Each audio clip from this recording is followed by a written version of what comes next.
गुरुदेवगण, क्या अनुकूलता और प्रतिकूलता के अलावा कोई परिस्थिति नहीं होती? क्योंकि अनुकूलता में किसी भी व्यक्ति वस्तु में आसक्ति या राग हो जाता है और प्रतिकूलता में द्वेष भाव आ जाता है। समता, क्षमता, अनुकूल और प्रतिकूल में समान भाव, ये भगवान का स्वरूप है। क्षमता भगवान का स्वरूप, भगवान सम है, संसार विषम है। अनुकूलता में सुख, प्रतिकूलता में दुख, अनुकूलता में राग, प्रतिकूलता में द्वेष, अनुकूलता में लाभ, प्रतिकूलता में हानि, ऐसा है ना। तो ये अनुकूलता और प्रतिकूलता द्वंद्व हैं, और द्वंद्व विमुक्ता, इन द्वंद्वों से जो मुक्त हो जाए वही भगवान का भक्त है। तो नाम जप करो और भगवान से प्रार्थना करो कि हमें ऐसा ज्ञान दो कि हमारी अनुकूलता प्रतिकूलता में समान स्थिति रहे। अनुकूलता प्रतिकूलता में समान स्थिति आ गई तो क्या कहना, फिर वो तो महात्मा हो गया। द्वंद्व विमुक्ता सुख दुख संगई गच्छन्त मूढ़ा पदमव्ययम तद, वो अव्यय पद का अधिकारी हो जाता है, जो इन द्वंद्वों से मुक्त हो जाता है। मान अपमान, लाभ हानि, सुख दुख का जिसके हृदय में कोई प्रभाव नहीं पड़ता, हर समय भगवदानंद में जो मस्त रहता है, वो महात्मा दुर्लभा। ऐसे संत मिलना, ऐसे भगवान के भक्त मिलना बड़ा दुर्लभ, जो सम हो चुके हैं। किसी भी स्थिति में उनके हृदय में कोई हलचल नहीं होती, वो भगवान में स्थित रहते हैं। वो निष्पाप महात्मा ही, जब तक पाप रहेगा तो अनुकूलता प्रतिकूलता में फंसा रहेगा, और निष्पाप हो गया तो अनुकूलता प्रतिकूलता में समान हो जाएगा। अज्ञान का नाश होते ही सम आ जाता है, समता आ जाती है। तो इसलिए नाम जप करो, सत्संग सुनो, पवित्र भोजन, पवित्र आचरण, तब अध्यात्म का ज्ञान होता है। ऐसे थोड़ी होता है, समझ पा रहे आप? सतगुरु भगवान, प्रारंभिक अवस्था में जब उपासक नाम जप के लिए कृपा से लगे तो स्वभाव कैसा बना लेना चाहिए? क्या बिल्कुल देखो, स्वभाव थोड़ी देर के लिए ड्रामा करना अलग होता है और स्वभाव परिवर्तन होना अलग होता है।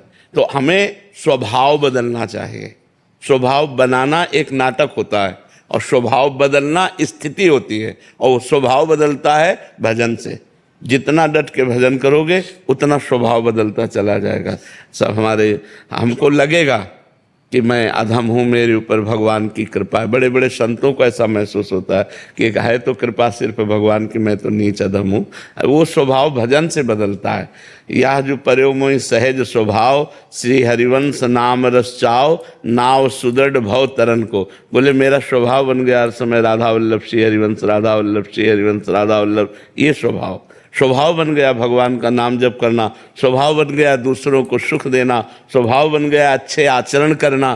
तो ये स्वभाव परिवर्तन, स्वभाव बदल गया तो बढ़िया बात हो गई। स्वभाव बदल जाना ही भजन का फल है।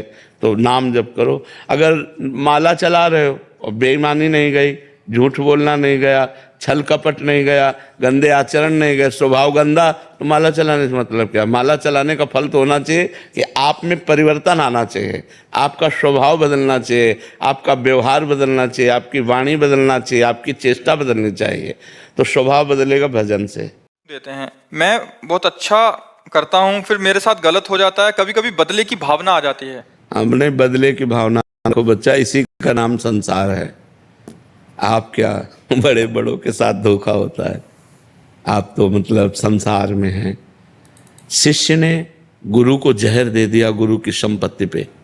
एक बहुत बड़ा स्थान है, हम गंगा किनारे जब भ्रमण करते थे तो वो मास्टर था शिष्य, तो वो पहले मास्टरी छोड़कर शिष्य बना, फिर विरक्त हुआ और फिर उनको जहर दे दिया जो गुरुजी थे, और फिर उनकी संपूर्ण प्रॉपर्टी का अधिकारी बना।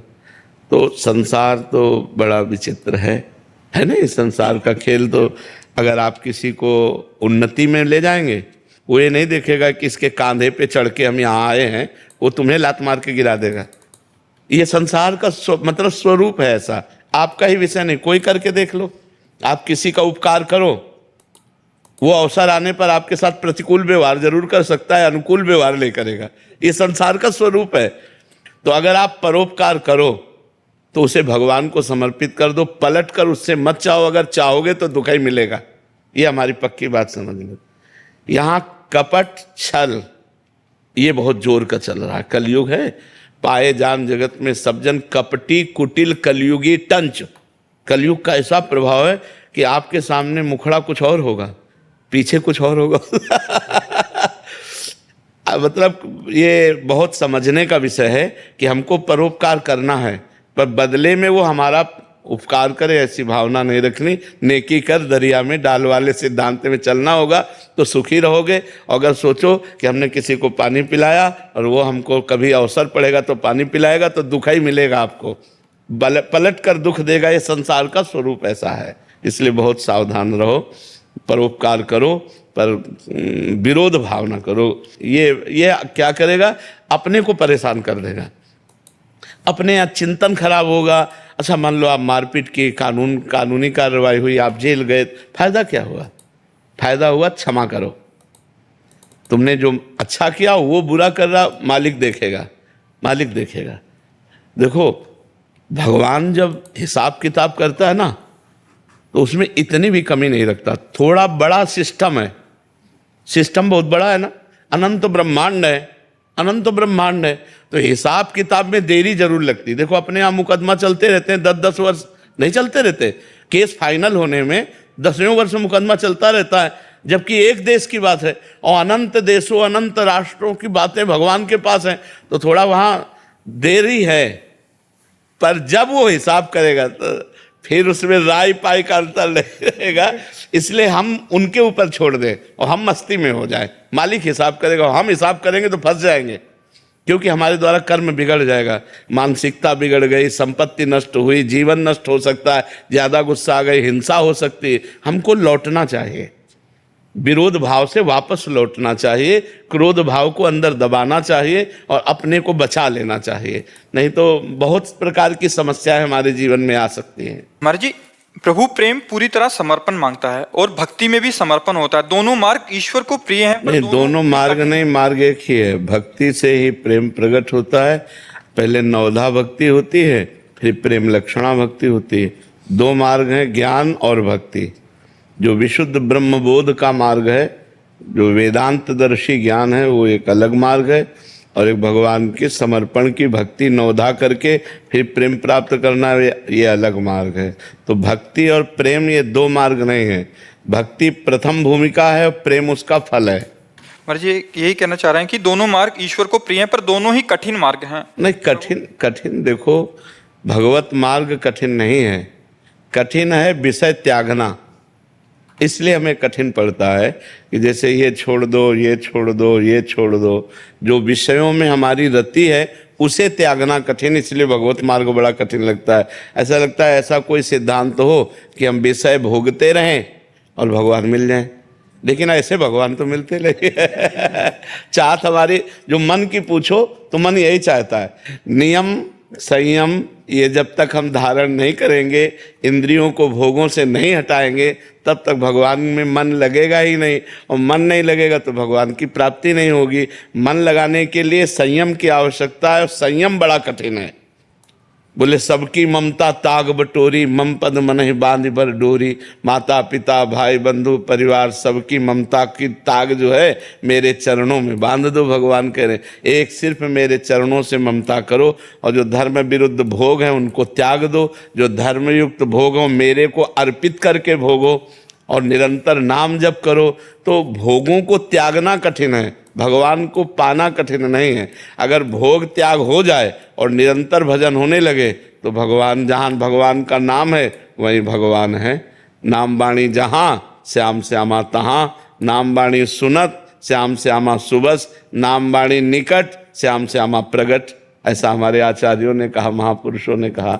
तो कठिन है संसार के भोगों को त्यागना, तब लगता है यार भगवान का मिलना बड़ा कठिन है। भोगों का त्यागना कठिन। अगर भोग त्याग हो जाए तो भगवान तो सर्वत्र ही है, हमारी आत्मा है, हमारे सुहृद है, हमारे प्रीतम है। खुद को कर्ता ना स्वीकार करने वाला भी वही, सब वही है, ये भाव अपने आप आ रहा है, ये भी वही भाव दे रहे हैं यहाँ। मतलब खुद मैं करता नहीं हूँ, ये भाव इनके अंदर आ रहा है कि जो हो रहा है वही प्रभु करा रहे हैं। नहीं, इसमें देखना होगा कि प्रभु कभी किसी का बुरा नहीं कराते और प्रभु के द्वारा प्रेरित कभी बुरे आचरण नहीं होते। अगर हम ये बात मानेंगे कि सब प्रभु करा रहे हैं, बात समझना हमारी, तो फिर हमारे लिए ये कानून नहीं रह जाएगा कि ये करो और ये ना करो, क्योंकि प्रभु का आदेश है, तस्मात् शास्त्रम प्रमाणम ते कार्या अकार्यो व्यवस्थितो। क्या करना चाहिए और क्या नहीं करना चाहिए, इसको पहले हम शास्त्र आज्ञा का पालन करें और साधना करें। जब हमारा स्वरूप सिद्ध हो जाता है तो अकर्ता स्थिति आ जाती है। तो सिद्ध पुरुष से कभी कोई पापाचरण होते नहीं, कोई गंदी वासना उदय नहीं होती। अगर हम अभी मान लेते हैं कि हम कर्ता नहीं हैं तो हम खुली छूट हो जाएगी। पहले हमें मन और आत्मा एक करनी है, निर्मल करना है। पहले इस सिस्टम को समझिए, नहीं तो प्रेरणा कर रहा है मन और आप समझोगे भगवान प्रेरणा कर रहे हैं तो फंस जाओगे ना। मन की प्रेरणा से तो सब फंस रहे हैं। तो पहले मन मारिया तन बस में की ना, हुआ भरम सब दूर, हुआ भरम सब दूर, बाहर से कुछ दिखत नाही, अंदर चमके नूर, आपो त्याग जगत में बैठे, नहीं किसी से काम, उनमें तो कुछ अंतर नहीं, संत कहो चाहे राम। अब वो भगवान का स्वरूप हो गया, पर अभी नहीं, अभी नहीं, अभी। पर इनको अनुभव हो रहा है कि आप जी कहते हैं कि शब्द भी वही हैं, आप जी कहते हैं कि जिसने बोला वो देखो, वही है, ज्यादा महसूस बुद्धि लगाने से परमात्मा ज्ञान नहीं होता। केवल बुद्धि में परमात्मा ज्ञान की बातें आती हैं। अनुभव करो, तुम्हारी इंद्रियां निश्चल हो रही हैं, तुम्हारा मन शांत हो रहा है, हर समय तुम ब्रह्माकार वृत्ति में हो या स्त्री भाव शरीर में हो। ये बताने की जरूरत नहीं है, ये कहने की जरूरत नहीं, अंदर के। अगर भगवान ऐसी स्थिति दे रहे तो धन्यवाद, आप आगे बढ़ो, परमार्थ में बढ़ो। और अगर ऐसा नहीं तो अपनी सावधानी देखते रहिए कि कहीं मन गलत तो नहीं हमें स्थिति के विरुद्ध ले जा रहा हो। कभी कभी हम मन को अपना भगवान मान लेते हैं, तो देखो मन के द्वारा आचरण ऐसे हो जाते हैं जिनमें हमें नीचा देखना पड़ता है। तो मन को थोड़ा पहले हमें संभालना होगा, मन को समझना होगा। मन जब तक निर्मल नहीं होता तब तक वो फंसाने वाला है। तो हम मन की कहीं आज्ञा को भगवान की आज्ञा ना मान लें, पहले मन को निर्मल करें और फिर हम इस बात को समझें। और अगर ऐसा हो चुका है भगवान जाने, तो फिर धन्यवाद है, आप आगे बढ़ो। गलित होने के बाद भगवान का संपूर्ण वैभव उसके हृदय में प्रकाशित होता है, या उसकी योग्यता एवं पात्रता के अनुसार भगवान उसको अपना वैभव देते हैं? योग्यता और पात्रता के अनुसार। संपूर्ण वैभव झेलने की तो सामर्थ्य नहीं है।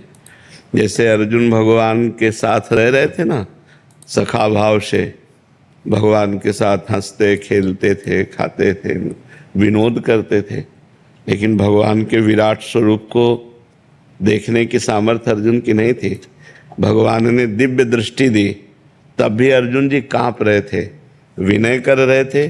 तुम आदिदेवा पुरुषा पुराणा, तुमस्य विश्वस्य परम निधानम, वेत्तास्य वेद्यम परमं च धाम, त्वया ततं विश्वमनंत रूपम, वायुर्मग्निर्वरुणा शशांका, प्रजापतिस्तुम प्रपितामहस्य, नमो नमस्तेस्तु शास्त्रकृतव्यः, पुनरश्च भूयोपि नमो नमस्ते। बार बार भगवान को नमस्कार कर रहे हैं और कांप रहे हैं। भगवान का विराट उतना ही रूप नहीं था, जितना अर्जुन देख सकते थे उतना ही केवल प्रकाशित हुआ, क्योंकि भगवान की महिमा अनंत है।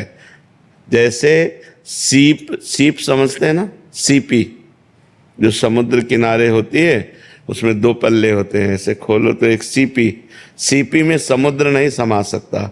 ऐसे हमारे छोटी सी बुद्धि में अनंत महिमाशाली भगवान का ज्ञान, महिमा, वैभव ये पूरा प्रकाशित। जितनी क्षमता है उतना ऋषि मुनि महात्मा उतना अनुभव करते हैं, लेकिन असीम और अनंत, जब वो अनंत है तो कहा नहीं जा सकता कि इतनी ही महिमा है।